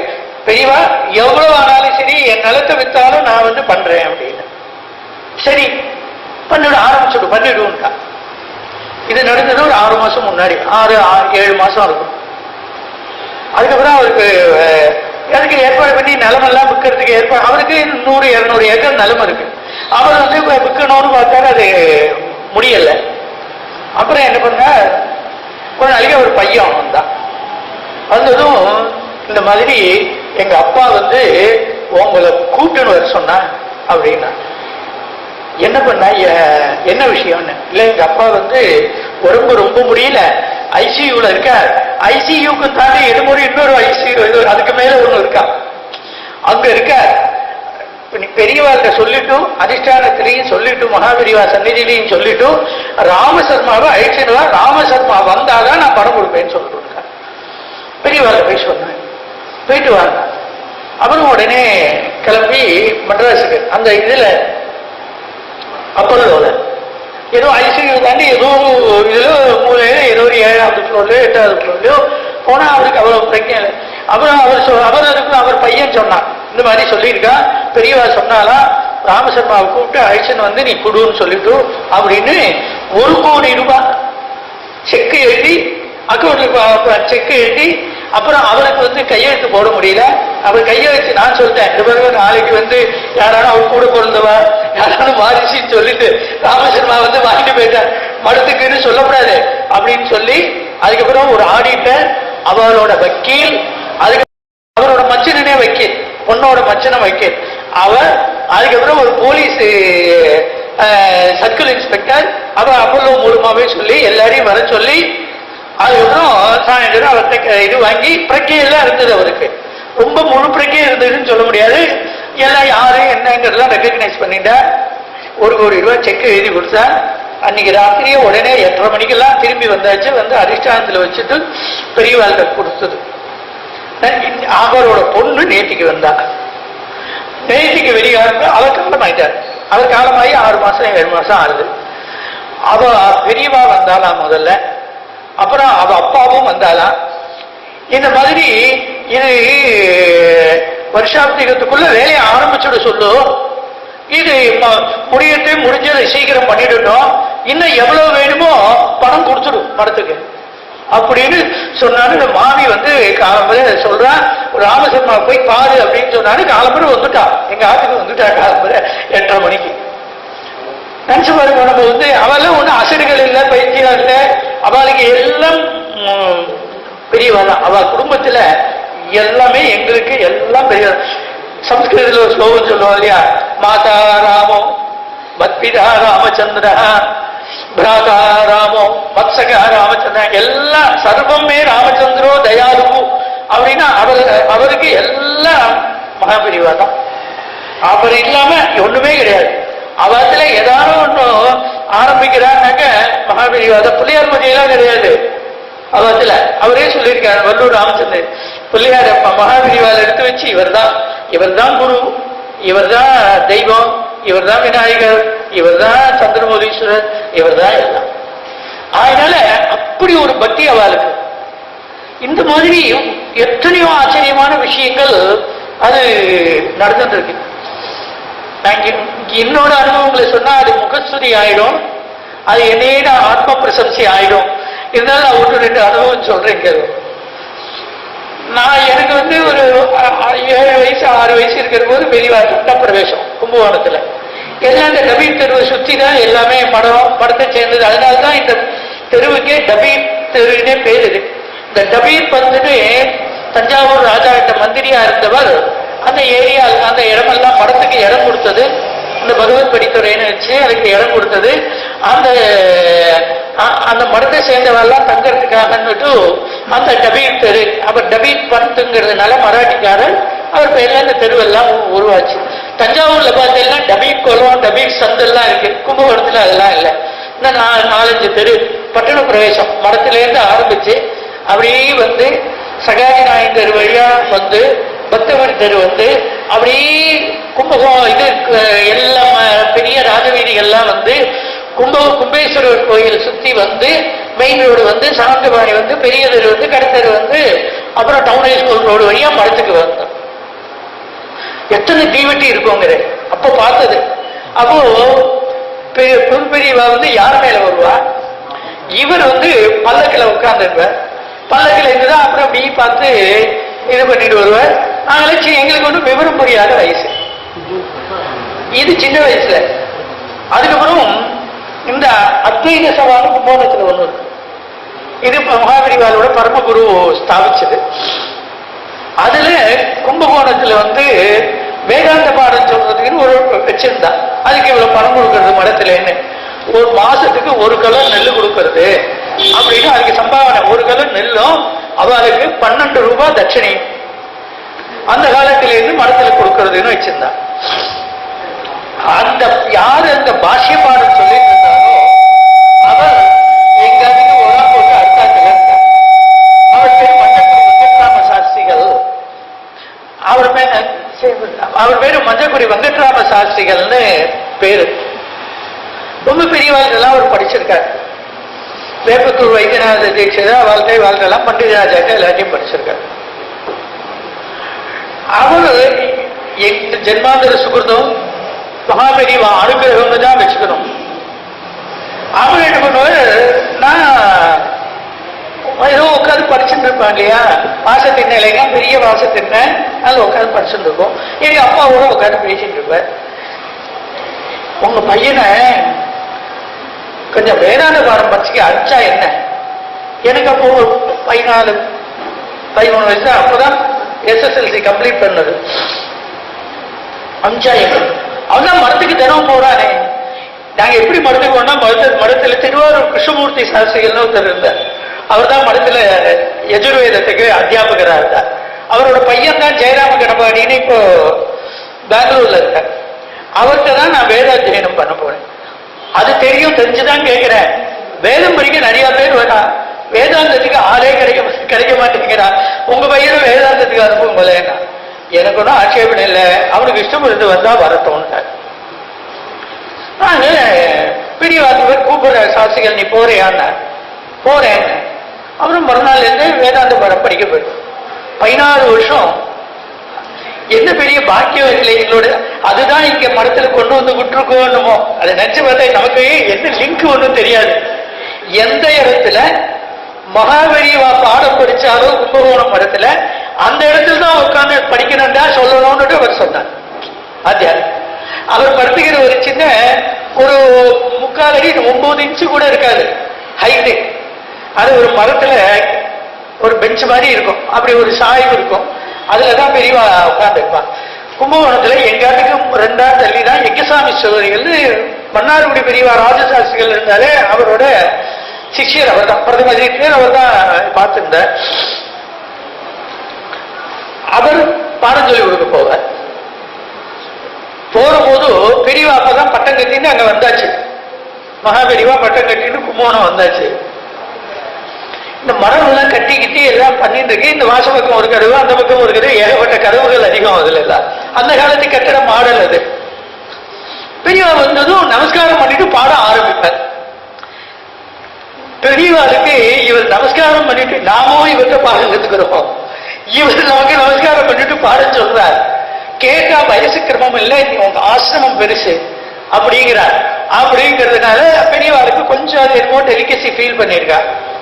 மறுநாள்ல இருந்து இந்த முடிவனார் வாஞ்சிநாதையர் தெரியும் இல்லையா, அவ அப்பா கூப்பிட்டு, இந்த ஜெயராமனுக்கு தாத்தா கூப்பிட்டு, சாஸ்திரிகள் வந்தாருன்னா எனக்கு உடனே சொல்லு, நான் உள்ள ஜபத்துல இருப்பேன்ட்டேன். இவர் தீர்த்த பாத்திரத்தோட தன்னோட பூஜை கீஜை எல்லாம் முடிச்சுட்டு சாஸ்திரிகள் 8 மணிக்கு வருவார். 8-8:15 மரத்துக்கு வருவாரா. வரும்போது உள்ள போய் இவர் இங்க வாசல்ல என்டர் ஆனதுமே காலாலமிக்க ஒரு பையன், பாடசாலை பையன் ஒருத்தன் தீர்த்தம் கொடுப்பான். அதை சொந்த காலில் பண்ணி உள்ள வரத்துக்குள்ளேயே இவர் போய் வந்தாச்சு சாஸ்திரிகள் அப்படின்றார். உடனே பெரியவா அந்த இன்னொரு கதவை திறந்துட்டு வாசல்ல இவர் உள்ள நுழையிற போது வாங்குவோம். அதாவது அவர் வரும்போது நாம உட்கார்ந்து இருக்கிறது அவர் அது என்ன இருந்தாலும் நமக்கு வித்யா குருவாச்சே அப்படின்னு நினைச்சாராம். அப்படி அவ்வளவு பெரிய ஸ்தானத்துல இருந்தும் அப்படி ஒரு பாவம் அது. அவரும் படிச்சதுங்கிறது பாவனைக்குத்தான படிச்சது. அந்த கதையெல்லாம் நிறைய பேர் சொல்லி இருப்பான். எல்லாரும் மகேந்திர மங்கலத்தில் காவேரியில இருந்து படிச்ச போது இவர் என்னமோ கிரிக்கின்னு இருந்தார் அப்படிங்கிற கதையெல்லாம் எல்லாரும் நிறைய சொல்லியிருப்பான். ஆகையினால அங்க படிச்சார். அந்த இடத்துல படிச்சிருந்தோம் நாங்க. அவர்கிட்ட ஒரு 16 வருஷம் வேதாந்த பாடம் படிச்சோம். அப்போ ஒரு நாளைக்கு இது புஸ்தகம் இல்லை, எங்காவது புஸ்தகம் எல்லாம் எங்க மாமாவாத்துக்கு போயிருக்கு. அப்புறம் தான் மாமாவாத்துல இருந்து எடுத்துட்டு வந்தோம். கீத புஸ்தகம் ஒண்ணு இருந்து எடுத்துன்னு வந்துடுறாங்க. நம்ம அடுத்த ஏஜென்ட் அப்போ வந்து சேஷா சாஸ்திரிகள், அதுக்கப்புறம் 2-3 பேர் ஏஜென்டா மாறி வந்தார். டிஎன்கே வந்தார், அதுக்கப்புறம் கர்னல் கிருஷ்ணன் வந்தார், அப்புறம் வெங்கட்ராமையர்னு வந்தார், ஆடிட்டு அப்படி வந்தான். அவர்கிட்ட கேட்டேன், பெரியவாளுக்குன்னு ஒரு லைப்ரரி உண்டு மடத்துல. இப்போ அதெல்லாம் பெரியவா வந்தா தங்கறதுக்குன்னு ரூம் கட்டியாச்சு. அந்த அதிஷ்டானம் இருக்கு, 3 அதிஷ்டானம் இருக்கு, 62, 63, 64 பீடாதி வரைக்கும். அதுக்கு எதிரில் பெரிய ஹால். அங்க ஒரு 50 பீரோ, 50 பீரோ முழுக்க சமஸ்கிருதத்துல, இங்கிலீஷ்ல, உங்களுக்கு தெலுங்குல, கன்னடத்துல, தமிழ்ல இத்தனை புத்தகங்கள் இருக்கும். அந்த ராமூர்த்தி சாஸ்திரிகள்னு ஒருத்தர் தான் முதல் வீடு அவருக்கு கொடுத்திருந்தா, மடத்து வீடு எழுத்தாப்புல. அவர் பேரே லைப்ரரி ராமூர்த்தி சாஸ்திரிகள் தான் பேரு. அவருக்கு வேற ஒரு வேலையும் கிடையாது. அவர் தட்டி கிட்டி சுத்தப்படுத்தி வச்சுட்டு இருப்பார். அதுக்கப்புறம் இப்போ ஒரு 20 வருஷத்துக்கு முன்னாடி அது எல்லாத்தையும் இங்க எடுத்துட்டு வந்து யூனிவர்சிட்டி லைப்ரரியோட அதை மெர்ஜ் பண்ணி சேர்த்துட்டான். அங்கேருந்து எடுத்து கொடுவோம் போல அப்படின்னு எங்க வாத்தியார் ஏஜென்ட் கிட்ட ஒரு நாளைக்கு சொன்னார், இந்த பையனுக்கு ஒரு புஸ்தகம் வேணும், இப்பதான் கீதை நடக்கிறது, கீதா பாக்கியம் பண்ணும், பிடிச்சு கொடுங்கோல. அவர் என்ன பண்ண, பெரியவா லைப்ரரி, அதெல்லாம் அவரை உத்தரவு இல்லாம நான் எடுக்க மாட்டேன். என்ன பண்ணுவேன் நீங்க? நான் இது சொல்றது வந்து கிட்டத்தட்ட ஒரு 65, 66 சொல்லுங்க வச்சுக்கோங்க. எனக்கு இப்ப 16 வயசு இருக்கும். என்னடா இந்த மாதிரி சொல்லிட்டாங்க, பெரிய இல்லவாமா நான் வாங்கிட்டு வருகிறேன், எங்களுக்கு உறவு தான் இந்த வைதிக வர்த்தினி பிரஸ் வச்சிருக்கால, நான் போய் அவர்கிட்ட கேட்டு வாங்கிக்கிறேன். எனக்கு கடைசி தம்பி அப்பதான் பிறந்திருக்கான், அவனுக்கு 1 வயசு இருக்கும். நான் என்ன பண்ணேன், அவன் ரொம்ப படுத்தினா எங்க அம்மா அவனை எங்கேயான அழிச்சுட்டு போறான்னா, அவனை தூக்கிட்டு கையில ஒரு 5 ரூபா பணம் கொடுத்துட்டு எங்க அம்மா கிட்ட வாங்கிட்டு வைதிக வர்த்தினி போய் பிரஸ்ல புஸ்தகம் வாங்கிட்டு வரேன். பெரியவா அப்பதான் மத்தியானம் இருக்கும், 4:30 மணி இருக்கும். பக்கத்துல சேஷாசிகள், வெங்கட்ராமையர், ஆஞ்சநேயர், ஏரி எல்லாரும். எனக்கு அப்போ அவ்வளவு தூரம் எல்லாம் பெரியவான்னு தெரியுமே தவிர அவ்வளவு தூரம் கிடையாது.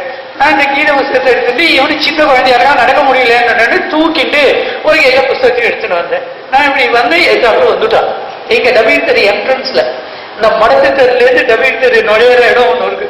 அந்த காலத்துல ஒரு வண்டி ஸ்டாண்ட் இருக்கும். அந்த ஆடிட்டர் நடேசேகருங்கிறவர் ஒரு வண்டி ஸ்டாண்டை கட்டி இருந்தா, அது அங்க நுழைஞ்சுட்டான்.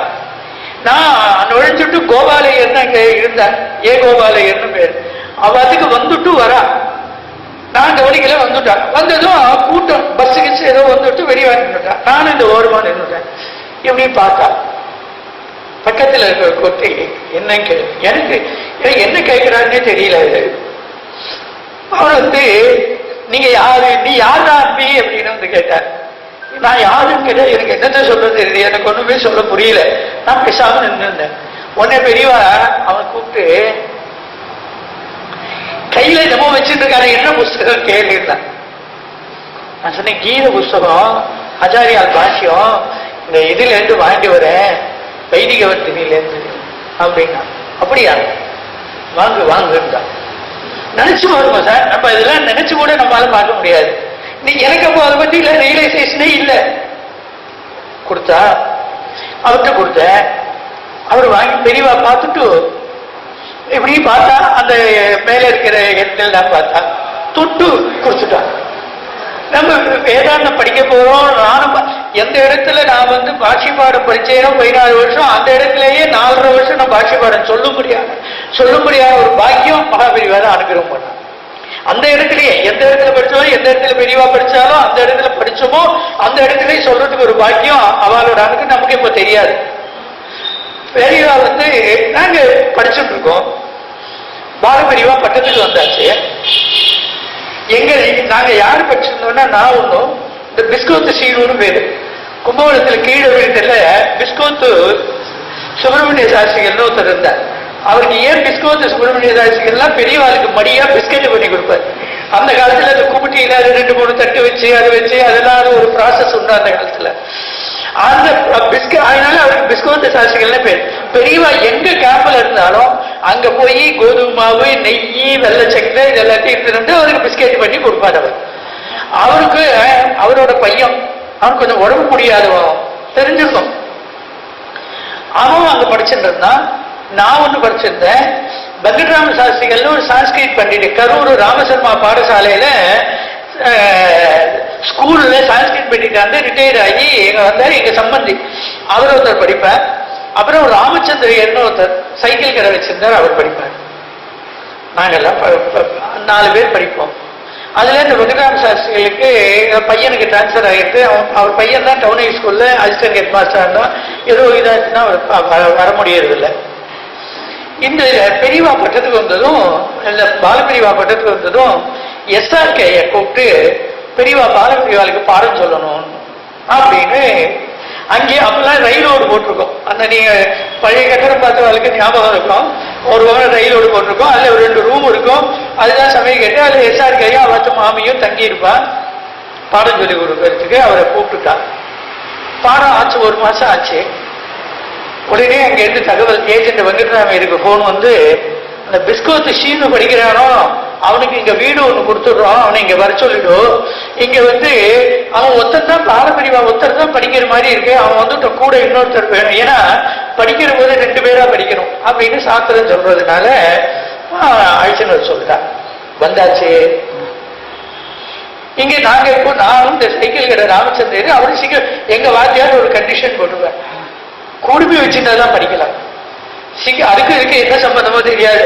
அதனால அவரோட அவரும் ரொம்ப கன்சர்வேட்டிவ் தான். அது பண்ணியாச்சு. பண்ணி முடிச்சதும் 1 வருஷம் ஆச்சு. அத்வைத சபா சதஸ் பெரியவா எங்க இருக்காலும் இந்த சாதன மாசத்துல ஒண்ணு நடக்கும். அவர் வந்திருக்கார். எனக்கு அப்ப வர முடியல, பரீட்சை ஏதோ. அவர் வந்திருக்கார்.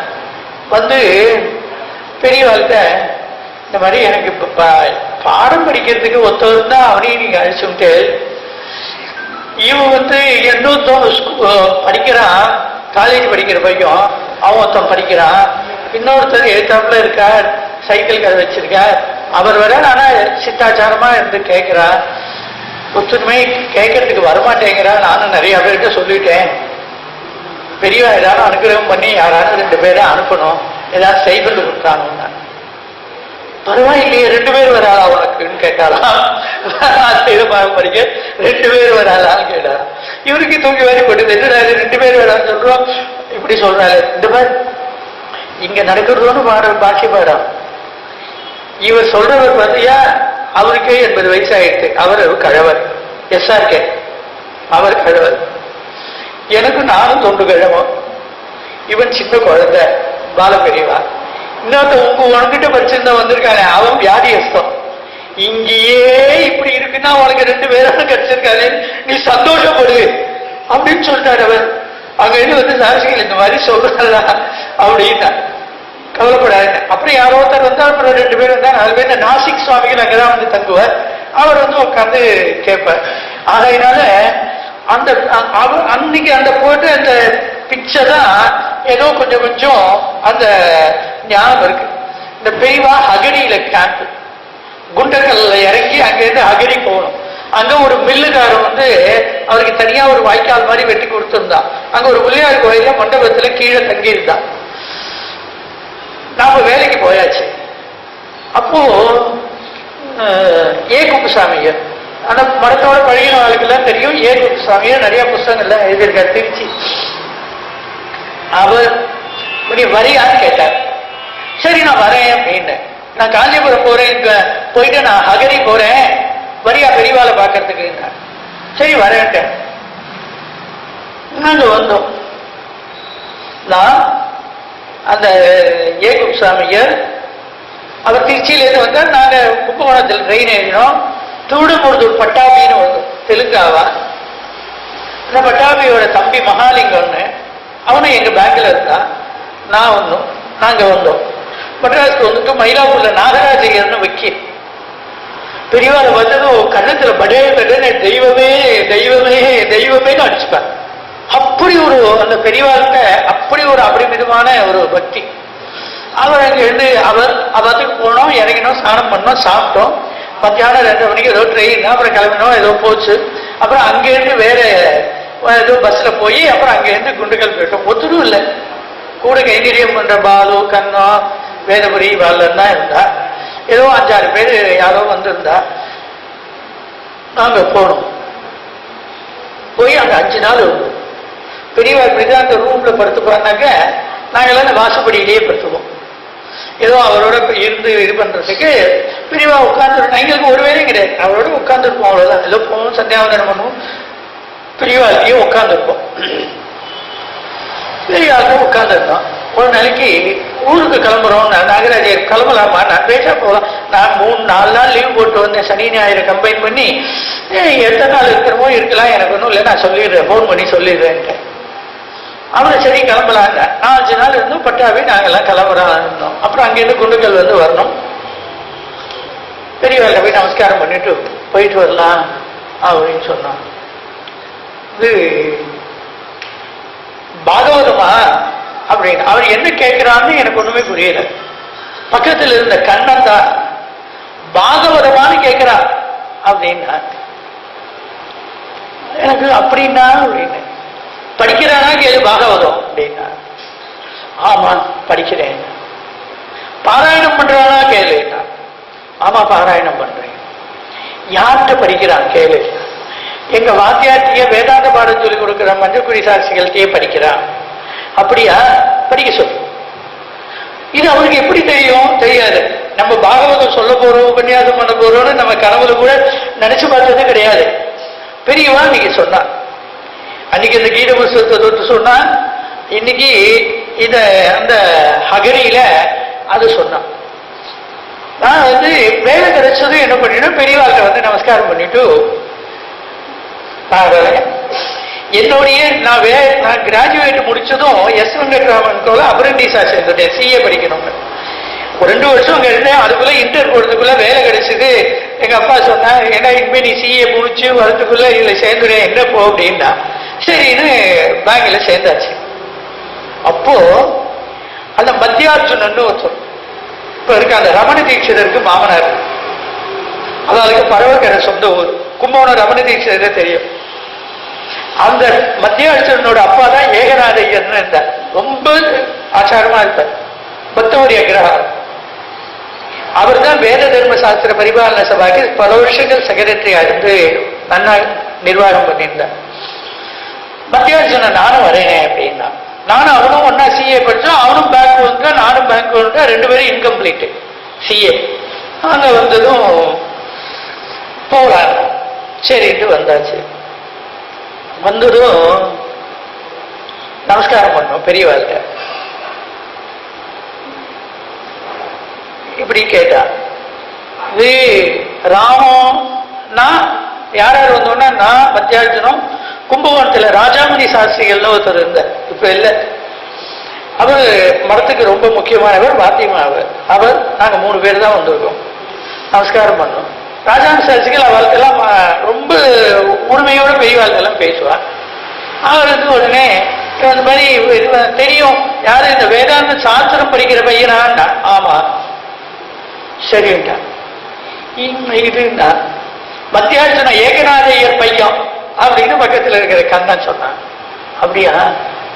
இந்த இவன் என்ன பண்ணி, நான் மத்தியார்ஜுனம் இந்த மாதிரி எனக்கு ஒரு ஆசை, பெரிய அனுகிரகம் பண்ணோம்னா. என்ன அப்படின்னா, இல்ல அவுபாசனம் பண்ணி அக்னிகோத்திரம் பண்ணிக்கணும்னு ஆசை, முதல்ல அவுபாசனம் பண்ணணும்.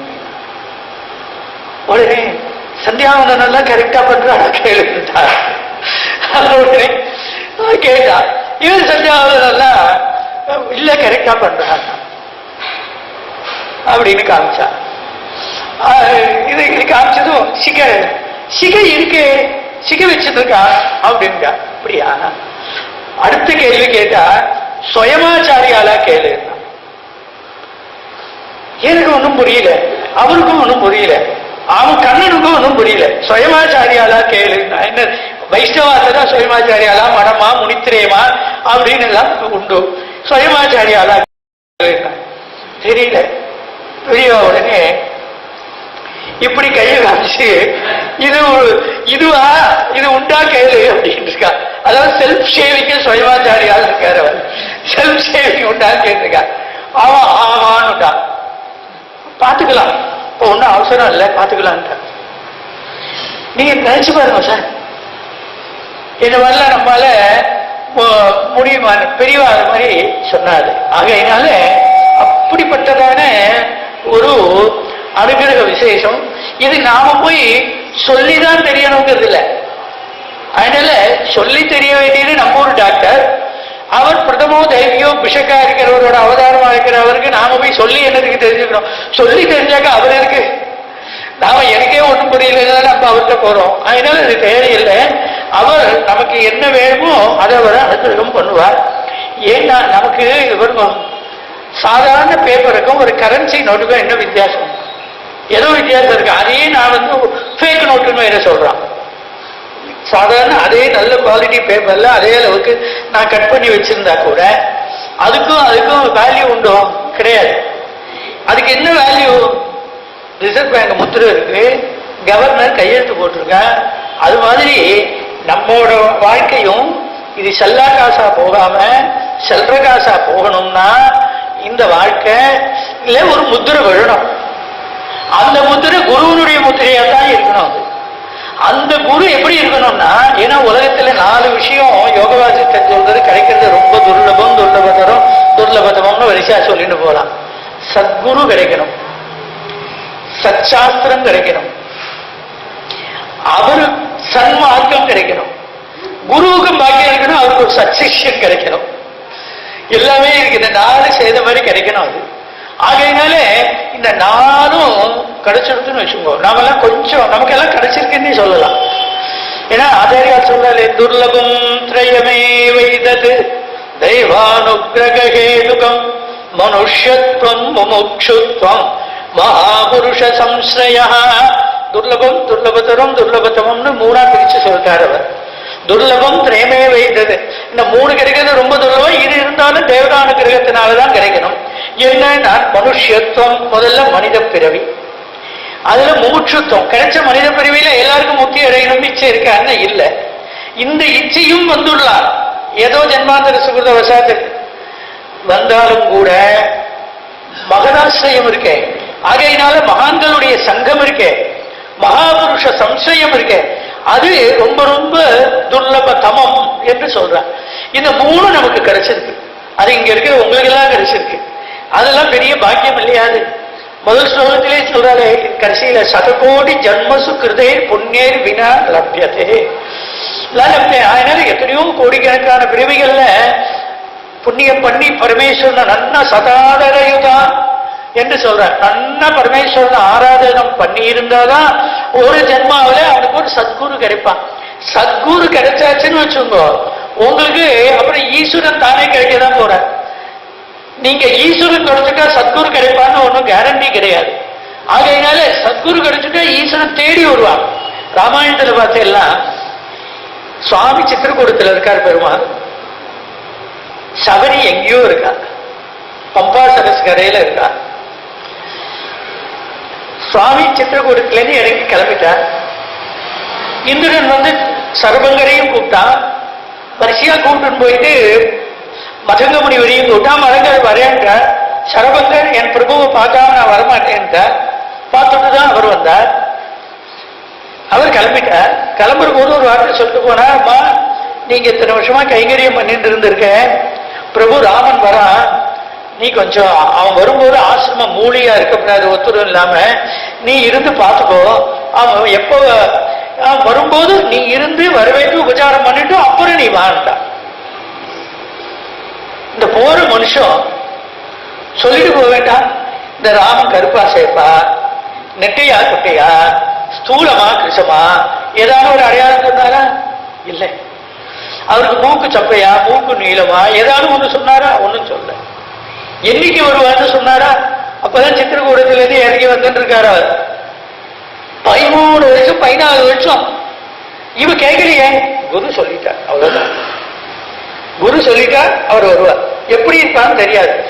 அந்த மாதிரியான ஒரு உத்தமமான குரு பக்தி மட்டும் இருந்ததுன்னு வச்சுக்கோங்க, தினம் தினம் தூங்கவே இல்லை. லக்ஷ்மணன் 14 வருஷம் தூங்காம இருந்தது பெரிய விஷயமே கிடையாது.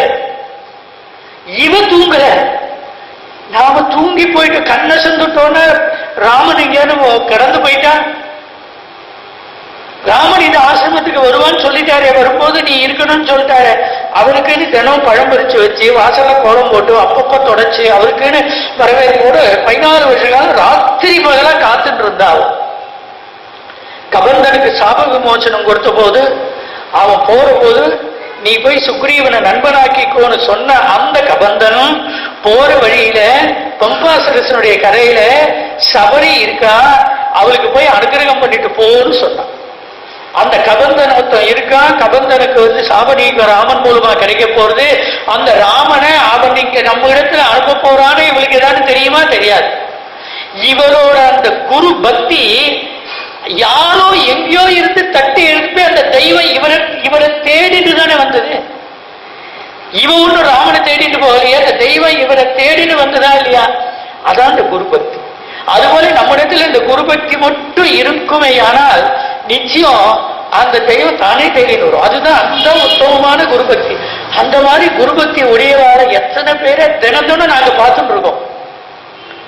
அதுதான் எங்களுக்கு பெரிய அனுபவமா இருக்கு. எங்களுக்கு இன்னும் மேல மேல நாங்க உரைச்சு பார்த்துக்கிறதுக்கு இந்த வருவாளுடைய பக்தியெல்லாம் பார்க்கிற போது எங்களுக்கு ரொம்ப தாழ்வாதான் எங்களை நினைக்கும்படியா இருக்கு. இப்படி டெடிகேட்டட் சோல்ஸ், இப்படி ஒரு டெடிகேட்டடா, இப்படி ஒரு குருதான், இப்படிதான் மகா பெரியவாதான் எல்லாம் அப்படின்னு எத்தனை பேர் எப்படி எல்லாம் வந்திருக்கா. அத்தனை பேருக்கும் கேட்டது கிடைச்சிருக்கு, நினைச்சது நடந்திருக்குன்னா ஆச்சரியமான விஷயம் இல்லையா அது? ஆகையினால அவரிடத்துல சேர்க்கிற அந்த ஒரு பக்தி இருக்கு, அது எல்லாருக்கும் அது போய் சேர்ந்துடும். அது நம்ம ஈஸ்வரனுக்கு தனியா ஆராதனை பண்ணணுங்கிற அவசியமே கூட நமக்கு கிடையாது. ராமானுஜருக்கு 120 வயசாயிருக்கு, ஸ்ரீரங்கத்தில் இருக்க. பெருமாளுக்கு ராபத்து உற்சவம், பெருமாள் வீதி உலா வந்து இருக்கா. ராத்திரி 11 மணி ஆயிடுச்சு. அவர் தள்ளாம 2 பேர் தோல்ல கையை போட்டுன்னு வாசலுக்கு வந்தார். நாதஸ்வர சத்தம் கேட்டதும் அப்போ யாரோ சுத்தி பார்த்தாரு, எல்லாரும் வந்துட்டாளாங்க. இந்த சிஷ்யம் டேய் படிச்சாங்க கூப்பிடுறாங்க. இவருக்கு மடிக்கட்டு சமையல் பண்ணி போட்டு தலிகை பண்ணி போட்டுருக்கிறவன வல்ல கூப்பிடு பெருமாள் கிட்ட வந்துட்டான். அவன் எங்கே பண்றான், என்ன பண்றான், அவன் கூப்பிடுங்க. அங்கிருந்து போய் அவரை கூப்பிட்டான். அவன் சொன்னாயோ அவர் பெருமாள் அவரை பார்க்க சொல்லியா, எங்க பெருமாளுக்கு தாயா நான் பண்ணிட்டு இருக்கேன்ட்டான். இதான் குரு பக்தி இல்லையா? இதை விட நீங்க எப்படி சொல்ல முடியும்? அவர் பெருமாள் அவர் பார்த்துக்கிட்டா, எனக்கு பெருமாள் தவறுக்கு அவருக்கு தாயா நான் பண்ணிட்டு இருக்கேன் அப்படின்ட்டாருன்னா, அதான் அவரிடத்திலேயே எல்லாத்தையும் பார்க்கலாம். நீங்க குருன்ற வாரியார் சொல்லுவதா, தபால் பொட்டியில தபால் போட்டீங்கன்னா ஹெட் போஸ்ட் ஆபீஸ்க்கு போகும். அந்த காலத்துல கொரியர்லாம் வரதுக்கு முன்னாடி ஹெட் போஸ்ட் ஆபீஸ்ல தபாலை போட்டாக்க தபால் பெட்டிக்கு வருமா? வராது. அது மாதிரி குருவினிடத்துல ஒரு ஆராதனையை செலுத்தி குருவினிடத்துல ஒரு பிரார்த்தனையோ எதையோ குருவுக்கு கொடுத்தா அது ஈஸ்வரனுக்கு போய் சேரும். ஈஸ்வரனுக்கு கொடுத்தா இவருக்கு வருமா? வராது. அதனால யார் பெரியவர்? இவர் தான் பெரியவர் அப்படிங்கிறதுனால அது சொல்லுவார். அப்பேற்பட்டதான அந்த குருவனுடைய மகிமை, அந்த குருவனுடையதான மகிமை பொருந்தியதான நாள் எல்லா நாளுமே அவர் நாள் தான். பெரும்பற்று புலியூரானே பேசாத நாளெல்லாம் பிறவா நாளே என்று சொன்னபடி ஏதோ அவருடைய பெருமையை அவருடையதான அவதார நட்சத்திர தினத்தன்றைக்கு அவருடைய சாநித்தியம் பெருகி நிற்கிறதான இந்த இடத்துல பேசுறதுக்கு ஒரு வாய்ப்பு கொடுத்ததுக்கு உங்க எல்லாருக்கும் என்னுடைய கிருதஜ்ஞதையை தெரிவிச்சுக்கிறேன். கோபிகா ஜீவனஸ்மரணம் நம பார்வதி பதயே. கோவிந்த கோவிந்த ஹரே முராரே.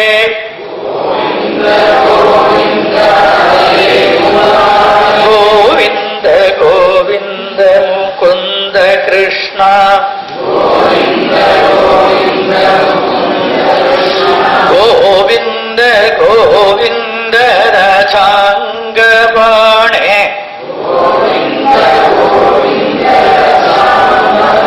கோவிந்த தாமோதர ஸ்ரீ வெங்கடேச.